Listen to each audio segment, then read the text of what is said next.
Hi, I'm Brenda Bertrand, and welcome to Next Steps to Success, where we give you the next step, whether it's a small step or a big leap, to the life of your dreams. So are you experiencing some financial hardship today? Whether it's through mismanagement of your own money, or it's through some hardship that you've experienced through the economy. This is a show for you. I have a friend with me as well as a certified financial counselor, Cynthia Daly. She does most of her work right now through the Virginia Cooperative Extension as part of the University of Virginia. And today she's going to give us 5 steps to financial well-being. Welcome, Cynthia. Thank you. How are you today? I am doing great. It's good to see you. And there are so many people who want to hear what you're going to share. So you ready to jump in? I am ready to jump in. Okay. Because this is so important. It is important. So we're going through these 5 steps, and this can be for anyone, whether they are financially illiterate or whether they are Financially savvy. financially savvy. Yes, and everybody in between, and it doesn't matter what income level they're at either. They could be someone who's making minimum wage up to someone who's making 6 figures, because those who are making the 6 figures also do not know how to manage their money sometimes. Wow. Well, let me ask you, before we get into those 5 steps, how did you get into this field and why? I know you're passionate about it. I mean, I want them to know how passionate you are about it. Right. But what kind of got you into this field and keeps you going? Well, it all stemmed from my growing up. My family are entrepreneurs and they own a business, and my grandmother started talking to me about finances at a very early age. Interesting. So once I graduated, started my own career, making my own income, then I started paying attention on how I was spending money, making sure that I was making the right choices. And so I just started subscribing to financial magazines, started going to seminars. Back then in the 1980s, Charles Givens was the big financial guru, and I still have his tapes today. Wow. Yeah, so, and that's how it got started, and it just kind of snowballed. And a few years ago, I went back to school, got my MBA in finance, and then just decided, you know what? This is what my passion is. I might as well do it. Helping other people become financially literate, doing for others what your grandmother did for you. For me. Excellent. Well, that's a good segue into the first step. So you're saying that people need to become financially literate. And what does that mean? Actually, we need to educate ourselves in finances. As you know, reading, math, English, all of that is taught in the high schools. But financial management of our monies is not taught. So true. And we handle money even as children when we get our allowances, but we're not taught what to do with that money, how much to spend, how much to save, how much to give to charity. You mean I'm not supposed to spend it on candy or, or No, at the dollar store? Okay. not at all. And of course we want to have a balance there and do get some of the things that we enjoy, but we do need to distinguish what we need versus what are our wants. And so financial literacy, how does someone become, like you started looking at magazines, et cetera? The first thing I would tell people, because in this economy, I don't want anybody to have to spend any money to do it. Right. So the first thing I would say, go to the public library. Yeah. They have a personal finance business section. You can check out books. They have a lot of these series book called Computers for Dummies. I'm sure there's something probably in there called Money for Dummies or Financial Management for Dummies. I would say start there. The newspaper section of the library, pull out their business section, the money section of the USA Today. Those are some of the avenues. And if you do want to browse magazines, I mean, Barnes & Noble, Borders, they all have a browsing area that you can go and pick out a couple of magazines. And if I had to recommend any to someone, I would say start off with Money Magazine. It's very simple and easy to read. It's not filled with a lot of financial jargon in it. Because some of these, I mean, when you say financial literacy, I think people become overwhelmed. Where do I start? What am I looking for? Am I looking at, tax, interest rates? Am I looking at, what am I looking for as I'm becoming financially literate? I think the first thing you want to do is just start with yourself. Okay. Do your own self-assessment. Look at how much money is literally passing through your hands. Ah, that's a scary self-assessment. Yes, and then look at what you have to show for it. Oh, what does that mean? So if you are making, I would say if you've been working for the past 5 years, and I'll start with a low number, and you're making at least $25,000 a year, that's at least $125,000 that passed through your hands. And let's say we took out taxes. I would still say you were left with a good $75,000. What have you done with that $75?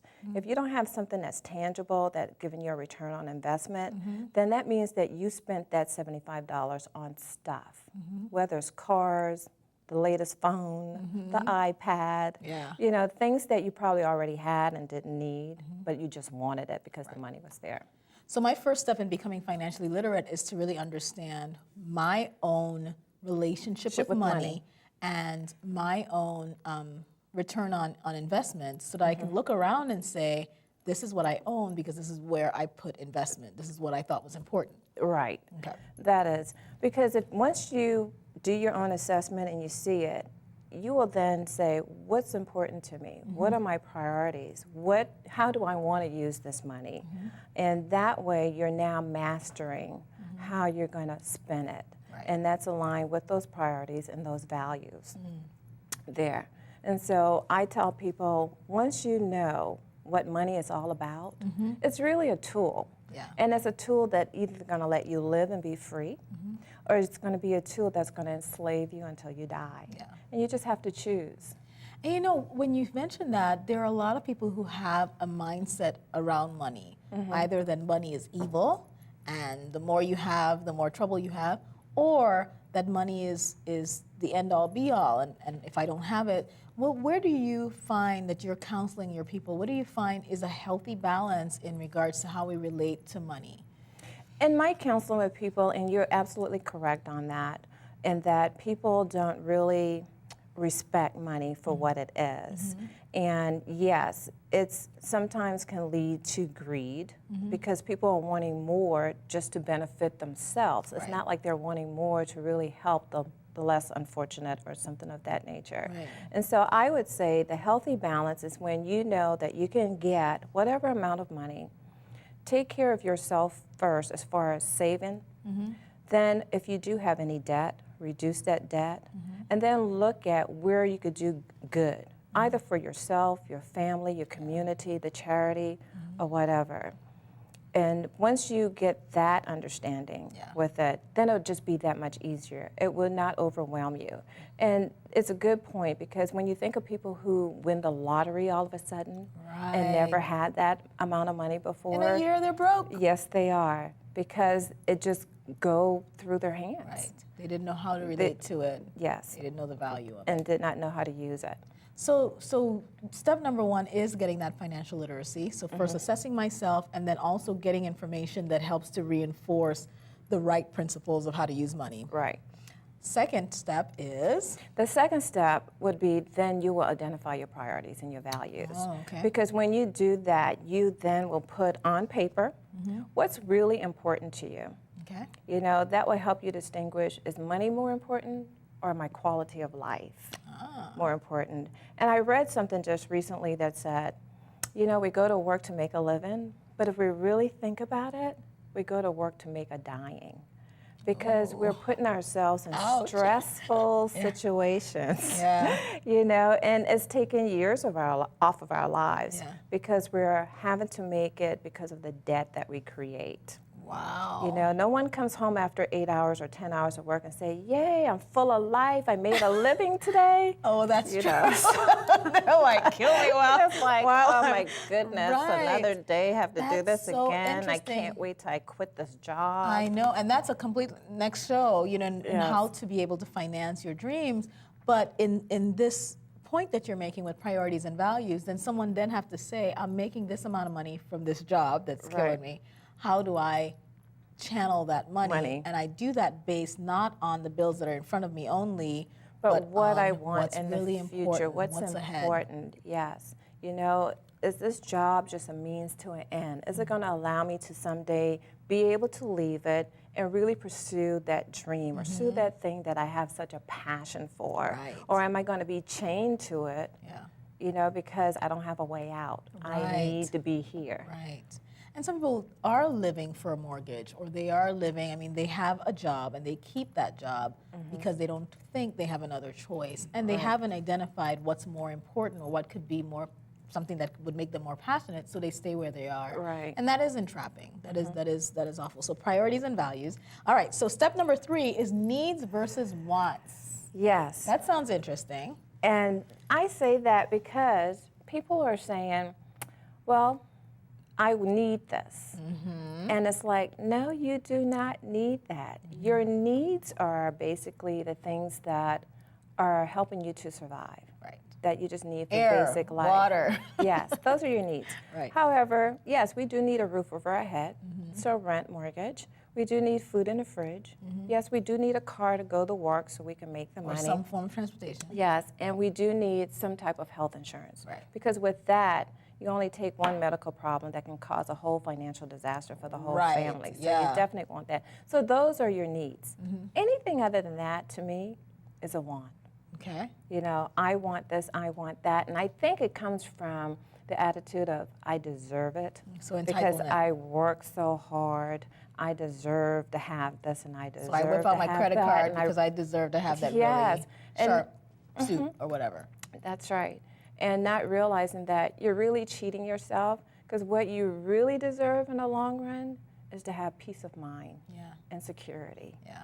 That's what you really deserve. So when someone's struggling with their needs and wants, how do you advise them? I know I've heard people say, you know, if you're going to make an financial investment that's over $100, you need to give yourself 24 hours before you do that. So they start to set parameters so people aren't just whipping out their cards or their cash every time they just have an urge to have something. Right. So how do you help someone distinguish choosing, because maybe I do want a BMW and maybe I can afford a BMW, but how do I distinguish whether that is something that I should do right now? Yeah. Well, what I try to do is I try to run the numbers with the individual, because I understand that if they could see on paper what the dollar value of what you're getting ready to buy today and what that dollar value, if you use that same money and put it in a savings vehicle, what it could mean in the long run, and still afford you to get that vehicle at the same time, but just at a later date. Right. They seem to catch on and say, you know, you're absolutely right about that. What you touched on about walking away for about 24 hours or whatever, to just say, do I really feel that I want that? Do I still have that pitter-patter of the heart about this item, you know, 24 hours later or 48 hours later? Then yes, maybe go back. However, if you go home and it's like it never crosses your mind again, then it was going to more than likely have been an impulse buy. Right. Leave your credit cards at home, put them in the freezer, and take a minimal amount of cash in your pocket chip. Right. And I think with the needs and wants, what's really important that you just shared was, I may want it and I may be able to have it right now, but it's, do I want it now or can I wait to have it later? And it really is a time consciousness as it relates to money, that it doesn't have to be expended at the moment that I have an urge. I can plan how much I spend and when I spend it. Right. And we don't really always think that way. No, we don't. And not at all. And in academics, we call that opportunity costs. Yeah. What did you forego to spend that money now versus if you saved and held on to it and spend it later? Yeah. And speaking of the future, that's the next step, is planning for the future. How do I do that in getting myself out of being unhealthy with financial decisions and getting into healthy financial decisions? I'm just in the present, I'm in the now. It's all about right now.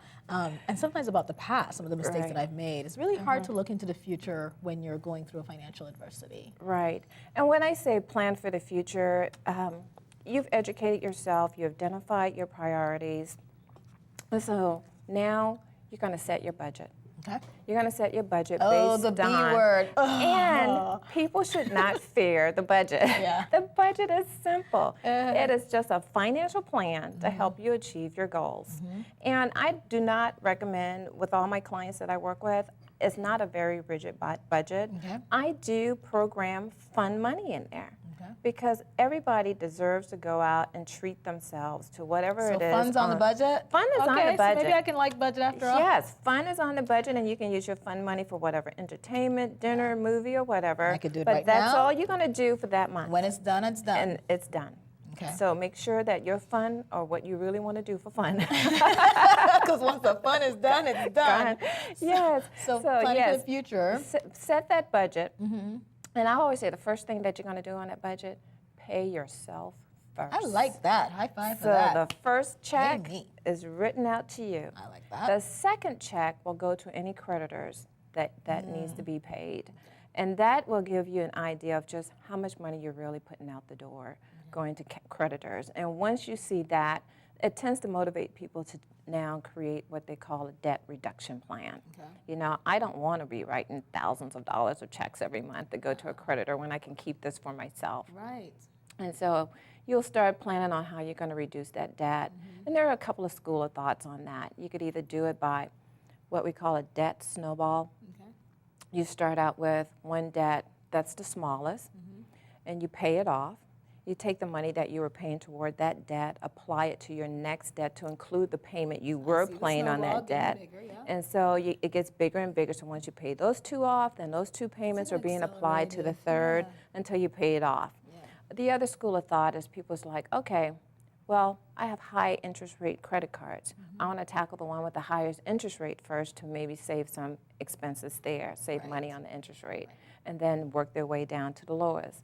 But people need psychological wins. Right. And I recommend the debt snowball because it's like when you that. get one paid off and you can check the box and say I'm free of that. Checking the box. Yeah. And it then gives them a sense of I can do this. yes, accomplishment. Yeah. Because if they're continuing to Small pay and nothing's going away, I started off with 10, 6 Yeah, months then I'll later go buy I me still a have BMW 10. So I can drive a nice car while I'm going through. Yes, exactly. Right. Exactly. Right. So, So, I had a question about something you mentioned regarding paying yourself first. I think when people are in debt or they have creditors that are calling them at weird times at night, they're really not thinking about paying themselves first. They don't really know what that looks like, what it means.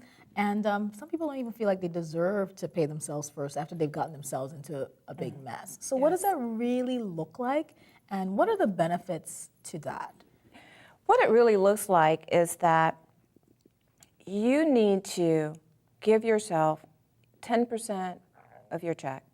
If you're bringing in after pay, taxes is taken out and everything, $1,500, $150, okay, if that scares you, $100 need to go into an account. Okay. Because if you do not have that account sitting there with these monies that you've paid yourself first, you will not get out of debt for the simple fact that when you start paying your credit cards down and your credit limit is now available, if anything happens and you don't have that cushion that you were paying yourself, now you're back to using your credit card all over again. Right, the cycle The continues. pay yourself is to bridge the gap until you really reduce all your debt down to zero. So that's why you need that. That's why it is so important. Otherwise, you will continue paying it down a little bit. Oh, the car need a repair. I have no money in savings, but oh, I just paid $200 off of this. Let me use this credit card. And now you're back to paying that again at the full interest rate again. Right. Versus $200 is sitting here. Let me use this $200 to pay my car. I still have a win of a $200 reduction here, and my next payment can go to continue paying down the credit card. So paying yourself first is basically really investing in your present and your future. And some people may call it a savings account. Some people may call it an emergency fund. Are those all the same things? No, they're different things, as a matter of fact. And I try not to tell people the emergency fund yet. I want them to start off with just get a savings account to pay yourself first. The emergency account will come as you start reducing your debt, and now you see that you can free up even more money. The emergency account is for bona fide emergencies, meaning you lost your job, you became disabled for some reason, any unforeseen major event that takes place. That's what the emergency fund is for. The pay yourself first account is I need the minor car repair, something I need to buy the kids for school, things of that nature. I'm investing in myself, and I'm not using Citi Card or American Express to invest in myself, because really that's investing in them. It's not investing in yourself. That's right. They're the ones who are making the money. Right. I mean, the banks are making billions of dollars off of their credit cards. It's amazing that they're even making that same amount of money off of their checking accounts because people are overdrafting, and then they're getting those overdraft fees. Oh my goodness. So we're really Just as investing well. a lot in them, and you're saying stop investing in the wrong source, start investing in yourself. And it gives you liberty and freedom for your present and for your future. Yes, and you have to remember who's making the money. Right. I am making the money. Right. So therefore I need to keep some of the money. Right. I'll be like, I made the money now. Now I'm going to dole it out to everybody. Okay, Yes. so do you believe in the use of credit cards for any purpose? I do. Okay. I may be one of the few counselors out there who Okay. believe in the use of credit cards. I know Susie Orman is on a cash's back right now, Right. and she's telling everybody to get rid of credit cards. Dave Ramsey, who's an expert also, is telling everybody to get rid of credit cards. But for me, I use my credit card for everything. That's how I am able to track and see what I'm using my monies for. But I'm also one of the people who pay their credit cards in full every Right. month. So that's Right. the caveat.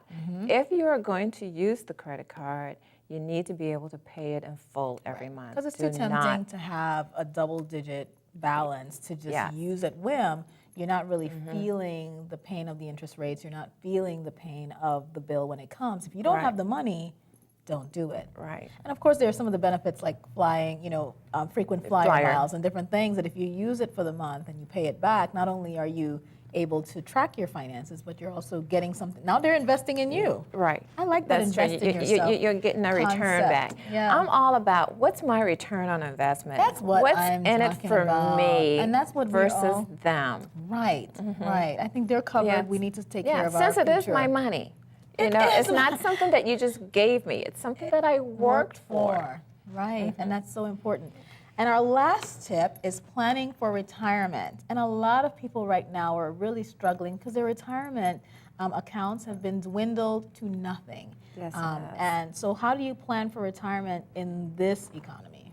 In this economy, for those who are nearing retirement, of course, I'm sure they have sat with their financial planners and probably going to work a few years longer just to give the market time to get back and for them to be able to recoup at least some of the losses that they have experienced.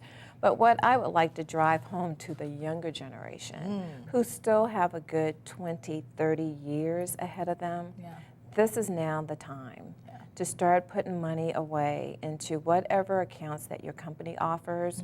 If there are 401ks, if you're with a nonprofit, 403bs, whatever. If you're with a company that does not offer those kind of accounts at all, anybody can open up a Roth IRA and be able to save for retirement that way.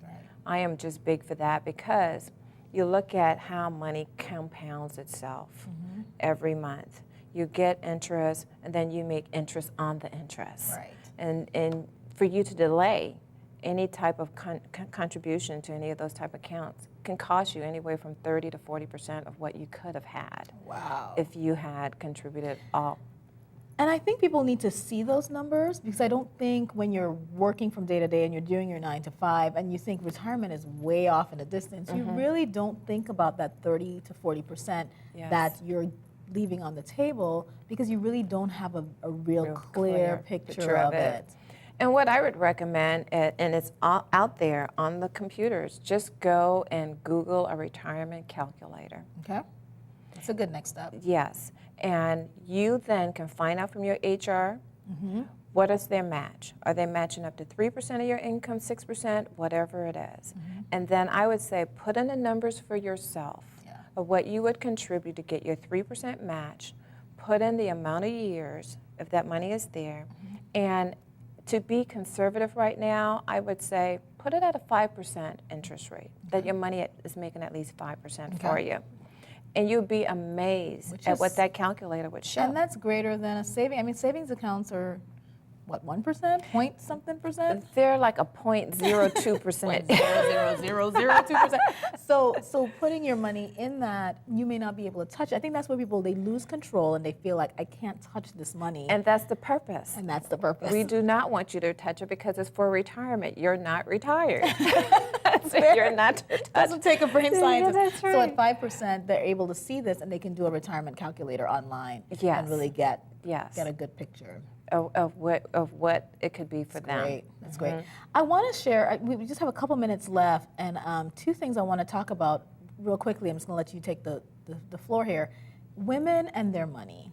What's going on with women? I think we are sometimes, and this is overgeneralization, but true for many of us, we're not as informed about our money and we're not as clear about the opportunities to use our money. Why do you think that is, and what can we do to change that? I think one of the things, because a lot of my clients are women, And I think one of the major problems is, especially women who were married or are married, is that they trust their spouses to handle all of the finances. So they have a hands-off. They have a hands-off approach and somebody else is controlling it, and they don't take the time to just sit around the table and talk about what's coming in, what's going out, what we're investing in, or even just give their input into the financial decisions within their household.